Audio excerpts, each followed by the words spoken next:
Good morning, lovely people. How are you all today? I hope you're well. I'm well. I'm in my kitchen, but I'm not about to do any cooking. I just want to have a little quick catch up with you today about seed saving. Yay! So I save, probably about, I don't know, maybe about 50% of my garden is from saved seed each year. I love saving my own seed, and it's one of the most important things I do in the garden every year. Saving my own seed means I'm not spending money buying seed from someone else, so that's a yay! Saving my own seed means that I'm not relying on someone else. It's kind of scary because it then means I'm relying on myself. And I've had a couple this year that haven't worked very well, so I will have to buy some seeds. So it doesn't always work, but for the most part it's dead easy to do. You'll save a load of money, you'll rely on yourself and no one else. And the other thing is, if it's something you've been growing for a few years and you're saving seed year after year after year, that plant should have become acclimatised to your particular site, so for your weather, your temperatures, your soil conditions, etc, etc. So what better than to put into the ground a seed from a plant that grew there the year before, well, in a different bed, because of course we crop rotate, but it's grown in that ground and you know it grew well and it produced.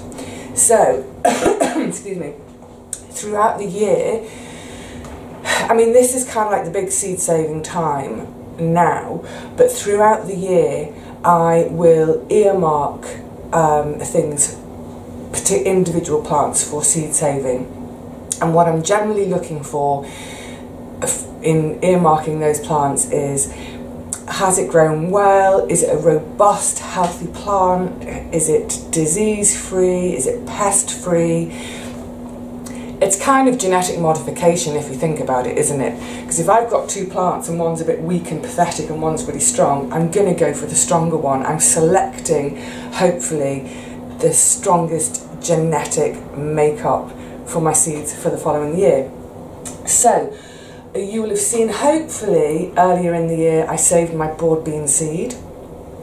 And I think, actually, if you've never saved your own seeds before, sorry, I'm jumping about now. I realise that for some of you this video may be coming a bit late because you're already well into autumn and chilly and a lot of your plants have disappeared by now.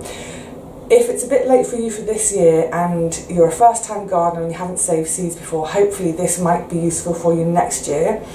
But also, I do know that I've got quite a few of you down in Australia and New Zealand who are starting your very first gardens this year. Yay! That's so exciting.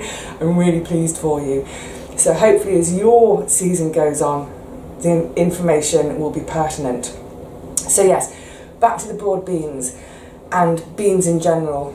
I think if you've never saved your own seed before, beans are one of the easiest places to start because the seed is very blimmin' obvious. It's that gorgeous bean that normally we scoff. And I have in the past been really naughty, so with my broad beans. I get so carried away with the harvest, I harvest a lot and scoff a lot.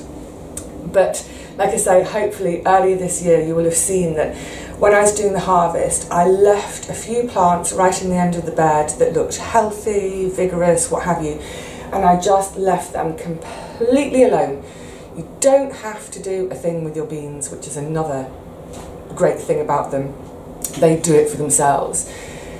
So I left them, they gradually withered up, dried up, and then there comes a point when they're really dry. I'm going to just show you with these, some bolotti. You can hear that, can't you? Beans are rattling. These pods are super duper dry now and perfect for podding. So back in, probably it was about mid-July, those last few broad beans came out and were podded, and I've got all my seed tucked away to go into the ground in the next week or so. Fabulous. With the climbing beans and with the bush beans, they're all the same. I've already done my rock and core harvest of seed. So yeah, have a little look around the garden as the year goes on. look for your vigorous plants, look for your healthy, strong, disease-free, pest-free plants and earmark them and say, that's my seed saving. And it may seem, you know, you may have a year where, for instance, for me with the beans this year, gosh, the harvest was really poor. It just wasn't the right kind of year for beans. And the temptation is to just eat the lot. I would like to. But then I have no seed for next year. So even with a poor harvest and a poor year, I still hold some back for seed saving. So with beans, I'm just going to show you, I've laid a few out on the tray here, which I'll show you and talk you through. As you're podding them, it should hopefully be obvious what looks like a good bean to save for seed. And any that don't look great for seed saving, I just put them in a jar, and at some point later on I'll eat them. Dry beans, seed, dry beans to eat, it's all the same thing. Okay, so let me give you a little closer look at these beans to show you what I look for in my seed saving. So this is a few I've selected to show you. I've got Gigantis, Climbing Borlotti. These were the bush Borlotti. You can see there's a very obvious difference between the two. Some runners, some Helder, some pea beans and some Soissons. So actually let me show you the Soissons first, because that should be really obvious. Like I say, it's been a bit of a rubbish year for beans in my garden, so it's perfect for showing you. When I'm selecting my ones for seed for next year, I want to have beans which are perfectly smooth, they've got a kind of shininess to them, so then when you look in comparison with, say, this one, you can see how, let me just show you closer, hopefully, can you see how the shell is damaged? And then there's any discoloration on them like that, I say no, I'll simply eat those, but they won't be for saving for seed. That one will be my seed saver. It's very obvious on the Gigantes the difference this year.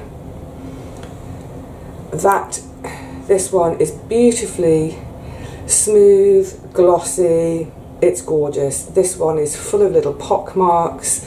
I don't know, something's gotten in there, don't like it. I'll eat it anyway, I don't care what I eat. But in terms of for growing a plant for next year, I don't trust that seed, I do trust that seed. So just have a little look through as you're podding. It should be really obvious. So again with the Borlotti, good seed, bad seed. This one, I don't know what's going on with the colour, it looks really hinky to me, I won't be planting it. So yeah, as you're podding, just look through if there are any that seem abnormally small. So for instance with my runners, again I want a nice smooth glossy one. This one it's small, it's wrinkly, it's hinky. So food, seed, brilliant. It can seem like a bit of an arduous task, but I find, just sitting with the radio on or with the telly on or whatever it is, pod away, it's not that big of a deal. This is Coco de Pampol. Now let me show you actually on the Helder, because it's much more clear. Well, hopefully it will be. There's a little bug, I don't know what it's called, but it gets into our beans.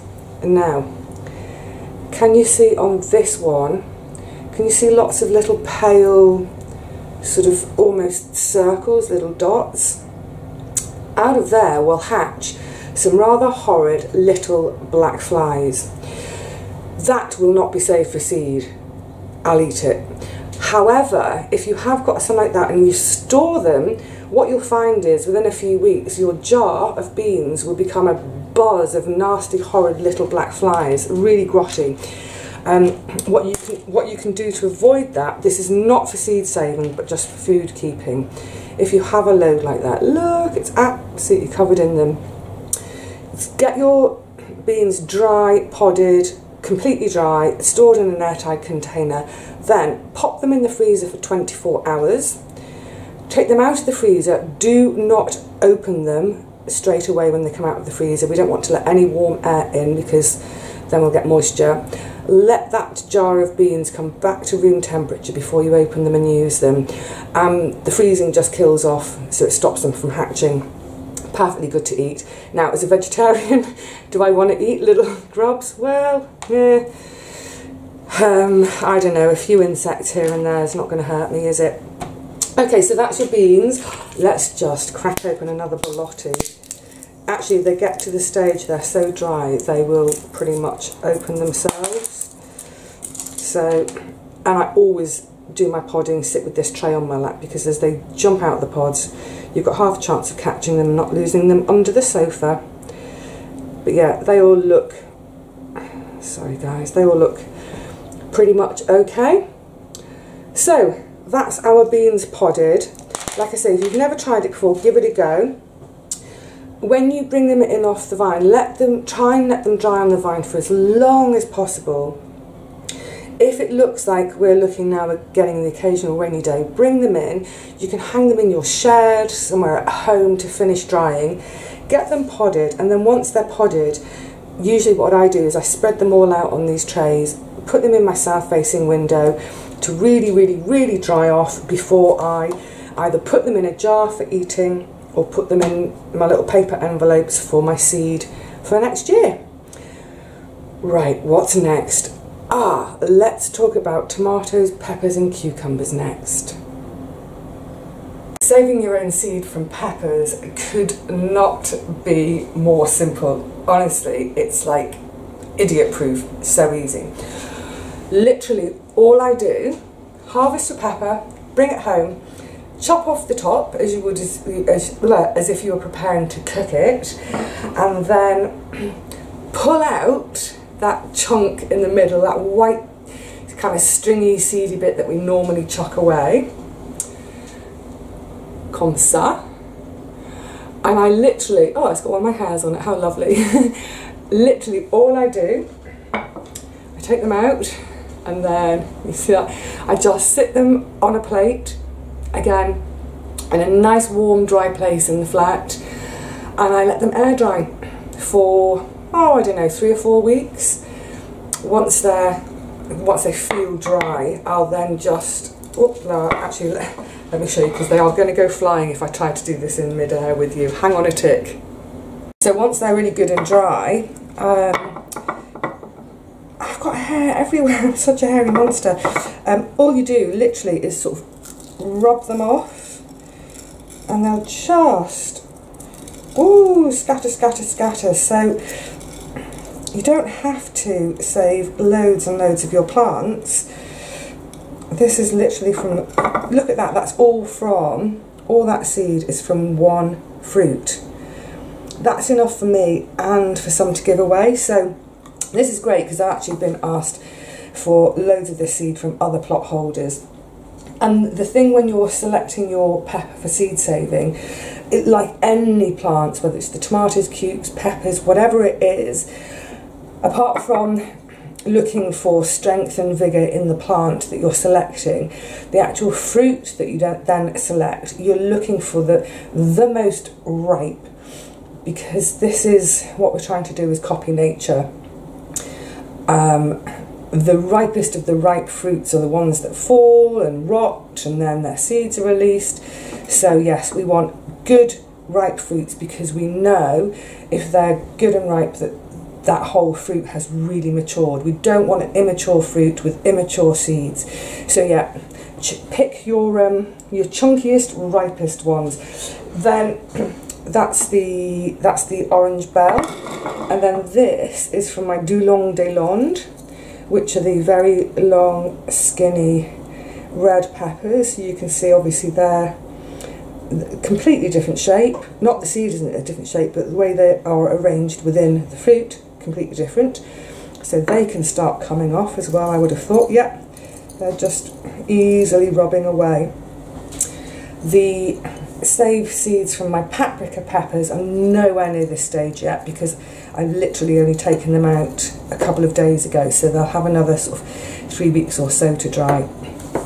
And just make sure when you are saving, I mean these are obviously very, very different. You can tell, oh, that's a big bell pepper, this is a long skinny pepper, is just make sure you either label them, or I've got them on very different plates. I mean, you can see anyway that they're so different, but the paprika peppers are sort of somewhere between, so just label your plates so you don't get in a muddle. Okay, I think it's time to move on to tomatoes and cucumbers. Oh, that's a wee beastie, isn't it? Well, I'm not going to spend too long talking about the tomatoes and the cucumber, same method, because I did make quite a thorough video on the subject last year. So if you go onto my channel and search tomato seed saving, it'll bring up, I think there's about 2 or 3 different videos it will bring up, but the earliest one, and it's me in the kitchen as opposed to me in the garden, is me showing you 3 different methods for tomato seed saving. Today I'm just going to do, with the cucumber, the fermentation method, which is, it's the same as I do for tomatoes, but I thought I'd show you because I didn't show you last year. So yeah, let's have a little look this year. I should just tell you about equipment first, shouldn't I? It's dead simple. All you need is old jam jar, just some sort of jar of any description. This is a kiln jar, it doesn't matter, any kind of jar. And then, because it's going to ferment for a few days, we want the air to get to it, or you don't want a screw cap.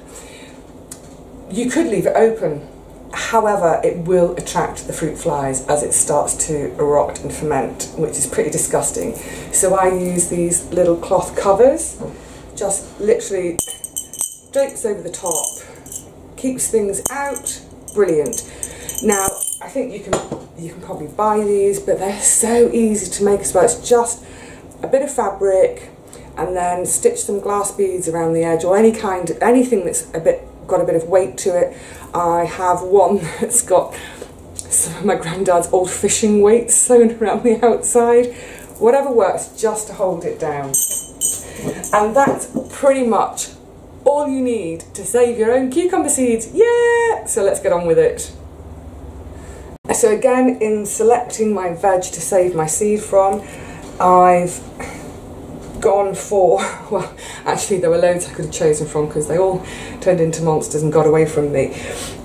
But ideally you want to leave it on the vine till it's almost mush, I mean almost rotting on the vine. This one's not quite there yet, but it is very, very mature. So in theory, I should have some good mature seeds in here. Just pop it open. Oh, the smell, it's beautiful. Now, the reason for doing this fermentation method, let me just show you a few. Well, you'll know just from experience anyway. You can see they are covered in this sort of jelly-like substance. That's nature's way of protecting them until they're ready to go into the ground. But that's no good for us for storage. So the whole point of this process is to sort of get that jelly off them so that we can then get them dry and we can store them.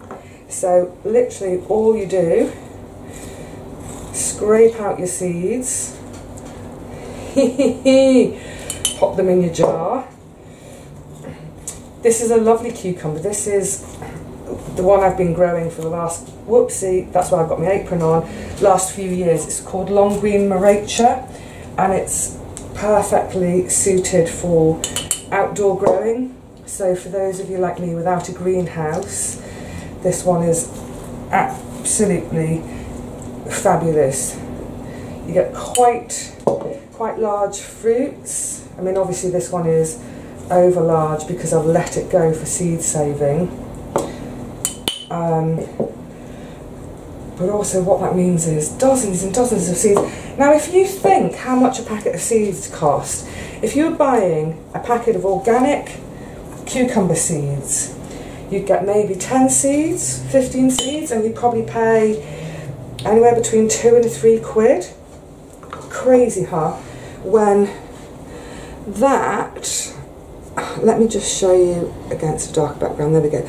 that is going to give me, oh, just looking in there, there's probably 40 or 50 seeds in there. This was grown from a saved seed from last year. This cucumber cost me nothing to grow. I'm going to get 50 odd seeds, probably more. I'll have a proper scrudge around in a minute, for absolutely nothing. I won't even need 50 seeds, so what will be great, I'll probably end up planting about 30, and then, you know, give or take, that's allowing for things not germinating. But I'll have loads of seeds that I can then swap with someone else. They'll have something I would like, they'd like this, brilliant. It's another great reason for saving your own seed, is having enough to then do swapsies. So that basically, hang on, let's bring you back up here a tick. So as I was saying, yeah, it will give me enough that I can not only have my own supply of seed, but have enough to do swapsies, because there are things which may not have worked too well for me this year, or things where I've just forgotten to save seed, because that always happens as well. But you know, seriously, give it a go. If you've not saved your own seeds before, oh, the smell of this cucumber is heavenly. Give it a go this year. If you're a bit nervous, start with the beans, they're so easy. Oh, and I pop them here. Things like the calendula, so easy. And again, if you think of the cost of a packet of organic flower seeds, I mean, I'm a little bit out of touch with the price of some seeds because I don't buy them. I do have to buy all my brassica seeds each year, because by the time my brassicas are flowering in about April, I have to have them out of the ground because the next crops need to go in. If I had 2 plots, I could have well, the space wouldn't be so much of a premium, so I could allow some of my brassicas to go to seed, but I just don't have that space. Now, the calendula, they are way dry now. So all I did, let's see if I can show you this actually. Can you see in there? Masses and masses of heads, they just go in here. This bag's just been hanging in the shed. It's been perfectly warm, dry in there. Starting to get a bit chilly, and there's starting to be a bit of dampness now, so I've brought them home. And honestly, it's so easy. A lot of the seeds will fall off in the bag. So what I'll do is, again, with my tray on my lap one evening when I'm watching TV or listening to the radio, all I'm going to do over the bag, Vivi, is I just rub the seeds out. Let's see if I can do this. Oh, it's a bit awkward. So you get a lot of, hang on a minute, they're trying to escape between my fingers. You get a lot of chaff in there, so all these sort of paler bits, that's chaff, and there's the seed. I don't even bother sorting them, to be honest. I literally just chuck all of that in next spring. If you're gifting some, which I did this year, then I do try and sort the chaff from the wheat, as it were. Once I've had all the heads out and done that on my little tray on my lap, there'll be tons that have shaken off in the bottom of the bag, and that's why I do all my little things like my flowers in these bags, because when you've gone through, you end up in the bottom with even more seed. Yay! So I shall soon start leaving Cosmos, for instance, to go over, and they'll start to go in a bag. All the other little bits and bobs, there's some cornflowers to grab, there's some nicotiana to grab.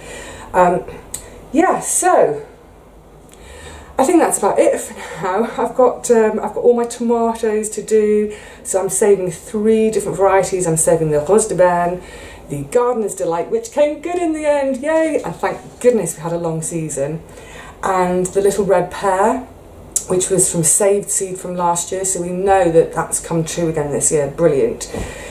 They'll be in 3 different jars with 3 different labels, and hopefully next year I will be back to my normal tomato routine. So, like I say, if you've never given it a go before, give it a go this year, or next year if you're getting your first garden this winter, or you're planning it and you're starting. Bear in mind that you can save a heap of money, you'll have a huge sense of satisfaction that it's your own stock, and you might even have a little bit left over that you can gift to someone or you can do swapsies with. Brilliant. Yay, I love it. Right, I've got a few more to sort out now, so I'm going to say cheerio to you all for now. I'll see you again really soon in the garden next time, because, yes, after this I'm off down to the garden to do the potato harvest, because I need them out, because I need the space where they are to put my garlic in. Isn't it wonderful? It never stops. So, until I see you next time, take care of yourselves, everyone. Be well. Have fun.